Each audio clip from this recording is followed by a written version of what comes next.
Herkese merhaba. Bugün 1937 ve 1955 yılları arasında üretilmiş olan BMW 327 modeliyle beraberiz. Bu model görüldüğü gibi oldukça kıvrak hatlara sahip. Çamurluklarından tutun farlarına, BMW böbreğinin olduğu yere ve aracın geneli gerçekten de 1930'lu yılların tasarım anlayışına sahip. Ayrıca sadece dizaynı ve performansıyla değil, döneminde yaşadığı bazı maceralarla da öne çıkmış bir araç bu. Bunun da nedenine gelirsek 1937 ve 1941 yılları arasında üretildi. Yaklaşık 2000 adet üretildi. Daha sonra 2. Dünya Savaşı'nın patlak vermesiyle aracın üretimine son verildi. 2. Dünya Savaşı'nın sonlanmasıyla 1945 yılıydı ve 1945 yılında Amerika'nın ve müttefik kuvvetlerinin Almanya'ya girmesiyle bu aracın da kaderinde bir değişiklik oldu açıkçası. Almanya'nın 2. Dünya Savaşı'nı kaybetmesiyle müttefik kuvvetleri 1945 yılında Almanya'ya giriş yapıyorlar ve bu aracın üretildiği Eisenach şehrini de Amerikalılar ele geçiriyor. Ancak müttefik kuvvetlerin arasındaki anlaşma gereği Ruslar o bölgeye yerleşiyorlar. 327 modelin üretildiği fabrikada savaştan önemli bir hasar almıyor ve üretim bantları yerinde duruyor. Ruslar da bu üretim bantlarını alıyorlar ve o zamanki Doğu Almanya'ya taşıyorlar. İlginç bir şekilde üretmeye başlıyorlar bu aracı. Bunun da oluşu 1946 yılına geliyor. Yani hemen savaşın sonrasında 1945'ten sonra 1946'da üretim hatlarını taşıdıktan sonra başlıyorlar bu aracın üretilmesine. Tabii sonuç olarak BMW'nin tasarladığı, BMW'nin geliştirdiği bir araç. Ama Ruslar da savaşı kazanmışlar, kendilerine bazı haklar görüyorlar. Belli ki ganimet gibi görüyorlar.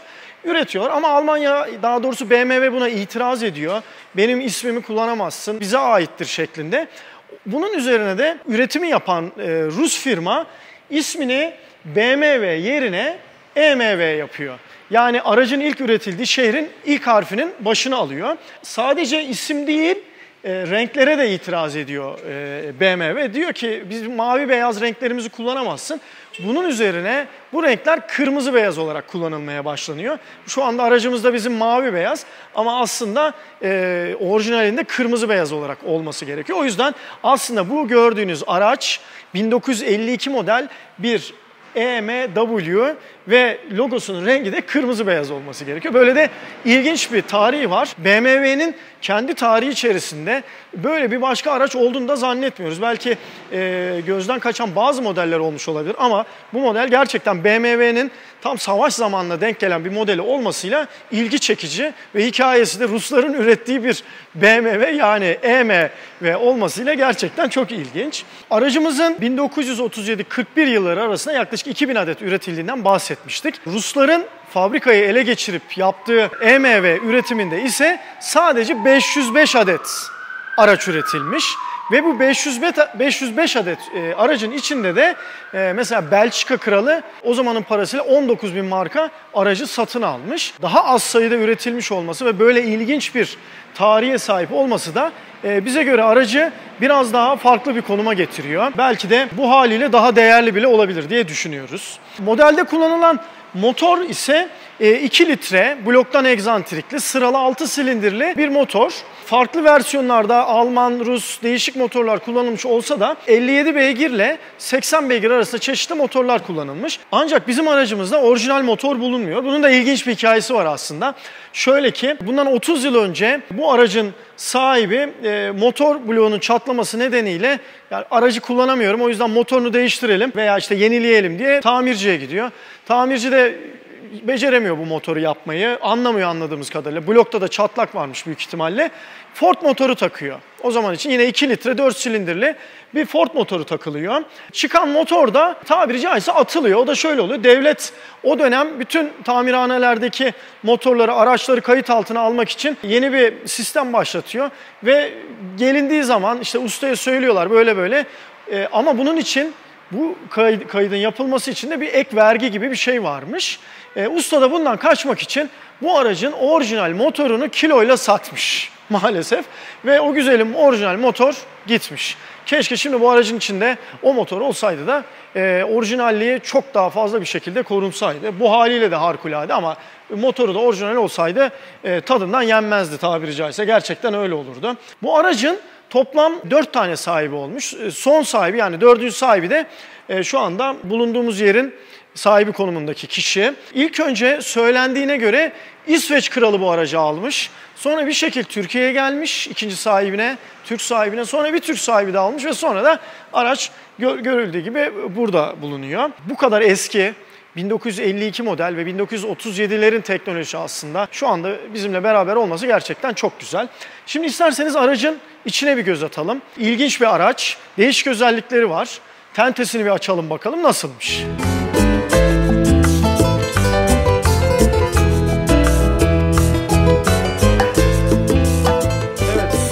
Aracımıza bindik. Koltuk bayağı yatık, bayağı sportifiz gördüğünüz gibi. Direksiyonu çapı küçültülmüş, orijinali daha büyük. Hani çok iri boyutlara sahip birisi olmamama rağmen bayağı sıkışık oturuyorum. Demek ki şöyle biraz daha dik oturup gitmek lazım. Bayağı sıkışık bir durum söz konusu. O yüzden de küçültmüşler direksiyonu. Orijinalini de göstereceğiz bu arada size. Şimdi hem çekimimizin daha güzel olması hem de aracımızın kabriyo olması nedeniyle istiyorsanız üstünü bir açalım. O önemli. 3 tane mandal tutuyor tenteyi. Aynen kaputta olduğu gibi burada da böyle hop. Evet. Mandalları açtık. Yaptığımız şey bu. Evet. Aracımızın üstünü açtık. Şimdi çok daha ferah bir ortama sahibiz. Şimdi istiyorsanız içini şöyle bir tanıtalım. Bu arada şunu söyleyelim. Vites kolumuzu görmüşken 4 ileri vitesimiz var. 4 ileri 1 geri. Motorumuzun 2 litre 4 silindirli ve bloktan egzantrikli bir motor olduğundan bahsettik. 57 ile 80 PS arasında çeşitli güçlerde üretilmiş. Kokpitimiz gayet sade. Her şey olması gerektiği gibi. O zamanlar zaten o şekildeymiş. Fazla bir detay yok. Günümüzde her şey elektronik. Bu arada araçta her şey mekanik. Şimdi bir tanıtalım isterseniz. Şu gördüğümüz buton aracın kornası. Bu gördüğümüz marşı açtığımız zaman basıp yani bir nevi günümüzün start stop düğmeleri işlevine sahip. Göstergelerimiz, hız göstergemiz, amper göstergemiz, elektrikle alakalı. Burada hararet göstergesi, burada basınç göstergesi var. İlginç. Burada da yakıt göstergemiz. Şurada saatimiz var. Burada marşımız var. Görüldüğü gibi. Şimdi şunlar ilginç. Bu aracın sileceklerini çalıştırıyor. Zaten bakın şu an pek gücü yok. Orada takılıyor biraz da. Ama tek taraf çalışıyor. Bakın burada da ilginç bir özellik var. İkinci taraf çalıştırmak için şuradaki şeyi aktive ediyoruz. Şu an çalışmıyor ama normalde bu şimdi oldu. Alttaki düğmeymiş bakın. Bu da çalışmaya başladı. Bunu kapatırsak sadece bunda bir çalışma var. Yani istenirse ikisi birlikte, istenirse sadece sürücü tarafındaki çalıştırılabiliyor. Şurada görüldüğü gibi sağ sol sinyal yok. Sağ sol sinyal, tık tık sağ sinyal. Yani şalterli sinyal veriyoruz. İşte o dönemin ilginç özellikleri. Şimdi aracımızın tabii o bulunduğu döneme ait özelliklerinden bir tanesi, özellik demeyelim de özellik olmayan şeylerden bir tanesi, emniyet kemeri yok. Hatta aynaları da aracın yokmuş ama sonradan tabii takılması için, rahat kullanılması için aynaları da dikiz aynaları da takılmış. Hatta bu da orijinal görünüyor ama büyük ihtimal bu da sonradan takılma bir aksesuar olarak görünüyor. Arkada oturma yeri de var. Hatta günümüz Porsche'lerinin modellerinden hatırlarsınız. Sadece sırtlık minderi ve baldır minderinin olduğu, arası boş olan Porsche 911 modellerinde bu tip şeyler mevcut. Onun için ilginç ama yine de bir kabriyo araç 1937'ler 30'lu yıllarda tasarlanmış ve 4 kişilik güzel. Kullanacağız, bakacağız zaten. Döşemeleri sonradan yapılmış. Orijinal değil ama aslına uygun olarak yapılmaya çalışılmış. Güzel. Burada bir detay var. Aracın zamanında trafiğe çıkabilmesi için şasi numarasının bulunması gerekmiş. Bulamamışlar. Ondan sonra ustaya götürülmüş. Usta da herhalde bayağı iyi biliyormuş. Hemen direkt burayı kazımış. Burada bakın şasi numarası mevcut aracın. Biz bu şasi numarasından da kontrol ettik. Bulabildiğimiz kadarıyla bu aracın 1952 modeli olduğunu ruhsattaki gibi teyit ettik. Yani bu BMW yerine üretilen EMV modellerden bir tanesi olduğunu orada da gösterdi. Şasi numarası bunu tutuyor. Bu açıdan da o üretilen 505 araç içinde olan araç. 2000 tanenin değil 505 tanenin ve müthiş bir tarihe sahip. bize göre hem az üretilmesi hem de böyle Rusya, Almanya arasında krize neden olmuş, BMW ile işte EMV arasında krize neden olmuş bir araç olarak tarihi daha önemli ve 500 tane de üretilmiş. Gerçekten ender bir araç, özel bir araç bu. Şimdi aracın bir dışına şöyle bir dolanalım, bakalım ne gibi özellikleri var, nelerden bahsedebiliriz bir görelim. Evet, şimdi jantlarına bakıyoruz. Dönemin böyle kapaklı ve krom jantlarından görüldüğü gibi krom parça miktarı gerçekten çok fazla. Hatta cam çıtaları komple krom. Ne kadar da kalın malzeme kullanılmış. Bayağı etli bir malzeme. Aracın benzin deposu ve stepnesinin olduğu yer de gerçekten ilginç. Bu döndürülüp çıkartıldığı zaman şöyle biraz zorlanıyor tabii. Biz fazla zorlamayalım. Sonuçta bir antika, sonra sıkıntı olmasın. Bunun altında da yedek lastiğimiz mevcut. Ama bakar mısınız ne kadar aerodinamik yapılmış. 80 yıl öncesinin düşüncesiyle, tasarım anlayışıyla çamurluklardan tutun aracın arka kısmına, stepnenin bulunduğu bölgeye, tampona, kavisler, yuvarlaklar gerçekten çok harika. Bayağı emek verilmiş tasarım olarak. Zaten BMW'nin de bazı modelleri var onu öne çıkaran. Bize göre o modellerden bir tanesi olabilir. Lastiklerde dikkat çekici özelliklerden bir tanesi var bakın. Beyaz yanaklı. Bunlar dönemin oldukça önemli şeylerindendi. Onun haricinde krom detaylarımız birçok yerde devam ediyor. Bahsettik zaten. Aracın önünde mesela bir ızgaramız var. Bu arada motor buradaki mandallardan açılıyor. İki tarafta toplam 4 tane mandal mevcut. Yalnız şu kıvrıma bir bakar mısınız ne kadar güzel. Yani şeyle birleşimi mükemmel yani gerçekten de ve bunlar zamanında 80 yıl önceden bahsediyoruz. Yapması o kadar kolay değildi doğal olarak. Burada bir özellikten bahsedelim. Daha doğrusu özellik değil. Egzoz yanda görünüyor ama orijinalinde böyle bir durum yok. Normalde egzoz arkadan çıkıyor. Ama herhalde araç elden geçirilirken bu şekilde bir şey yapılmış ve egzozlar yandan çıkartılmış. Bunun haricinde aracımıza söyleyecek pek fazla bir şeyimiz yok. İsterseniz şimdi gelin aracımızı dışarıda kullanalım. Bakalım nasıl bir sürüş hissine sahip hep beraber görelim.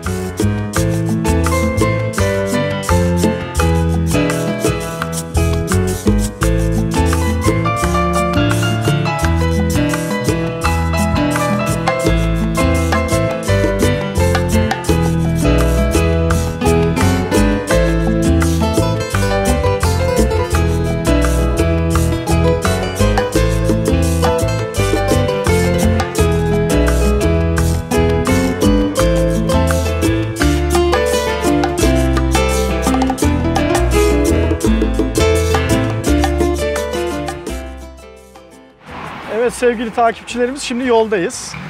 Şu an çok nostaljik zamanlar yaşıyoruz. Kolumu da dışarı çıkarttım. Tam böyle koluma göre denk geldi araba. Gerçekten çok hoş. Klasik duygular, nostaljik duygular hepsi bir arada. Sağ olsun aracın sahibi abimiz de bize bu güzel turları uygun gördü. Aracın süspansiyonu böyle kasislere gelince şey var ama gerçekten bence şaşırtıcı derecede konforlu. Yani en azından şu anda mesela kasisten geçtik. Öyle bir bariz bir his yok. Gayet de güzel. Şimdi şöyle mesela bunlar tabii eski tip araçlar olduğu için makaslı. Makaslı olmasına rağmen güzel. Böyle hafif yaylanmamız da var. Kısa stroklu düşmeler de var. Yani kasislerde his de var ama dediğimiz gibi bu araba 80 yıl öncesinin bir sportif arabası. Yani öyle normal konfora yönelik bir araba da değil. Ona rağmen gerçekten güzel. Evet şimdi bir düzlükteyiz. Basıyoruz. Çok güzel gidiyor arabamız. Gerçekten hoş. Bayağı bağırıyor. Sportif sesler var. Bizim hoşumuza gitti. Yere de oturduk gidiyoruz. Üstü açık olması da ayrı güzellik. Tabii ona da işte inmeye gerek bile yok. Dönemin en önemli sportif kabriyolarından bir tanesindeyiz. Mercedes'in de güzel modelleri var. Ama aynı dönem BMW'nin de yine mesela 328 gibi, hatta onu birçok kişi kaputundaki 2 tane kayışından bilir. O da ayrı bir, çok daha sportif bir araba. Kapıların kısımları yuvarlak şekilde. Hatta abimiz çocuğuna öyle bir araba almış. Onunki öyle. O 328, bu 327 serisini yapmış. Çok güzel olmuş gerçekten de. Evet, şimdi aracımızın direksiyonuna geçtik. BMW 327'nin direksiyonundayız. Daha biner binmez alıştım arabaya. O kadar güzel ki kavraması, vites geçişleri yağ gibi. Direksiyonu da doğrudan, yani mekanik direksiyonlar.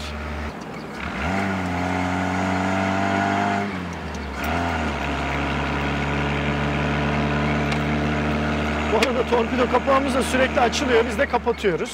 Frenler biraz tabii tedirgin ediyor. Şimdi mesela yokuş aşağı şey yaptım. Çok alışık değilim ama yine de hemen kaptık. O kadar şey değil. Ki ilk kullanışım bu aracı. Çok da aykırı bir araç olmasına rağmen ben öyle bir ters bir tarafını görmedim. Gayet zevkli, güzel, hoş bir kullanımı mevcut. Her şeyden önce yaşattığı nostaljik duygular. BMW'nin dönemindeki en iyi arabalarından bir tanesi olması. Üstelik kabrio, üstü açılır bir araba, spor bir araba. O yüzden hiç yorum yapmaya gerek yok. Bu çok özel aracı kullanıyoruz. Mesela direksiyonun hakimiyeti de çok güzel. Küçücük de bir direksiyon, değişmiş gerçi. Tabii büyük direksiyonla kullanmayı da isterdik açıkçası bu arabayı. Ama bu haliyle de çok güzel. Ahşapta bir direksiyon. Mesela debriyajı o kadar rahat kavruyor ki en ufak bir yabancılık hissetmedim debriyajını arabanın. Tıkır tıkır, hem vitesleri değişiyor hem kavraması gerçekten çok güzel. Her şeyi ayarında. Hoş.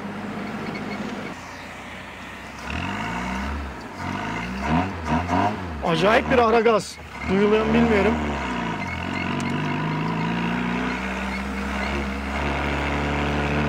Hatta vites değiştirirken de şöyle bir ara gaz verelim.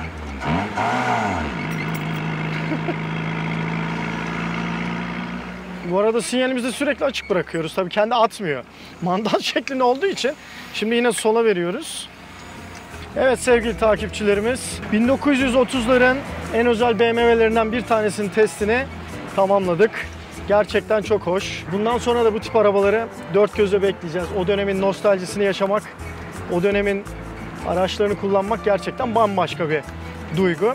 O yüzden bu testlerimizi artırmayı düşünüyoruz. BMW 327 modelini de gerçekten beğendik. Tarihiyle de bizi büyüyle de Rusya ile Almanya arasında nasıl krize neden olduğunu, BMW'nin nasıl farklı bir şekilde kullanıldığını da marka olarak gördük. Bizi izlediğiniz ve dinlediğiniz için teşekkür ederiz.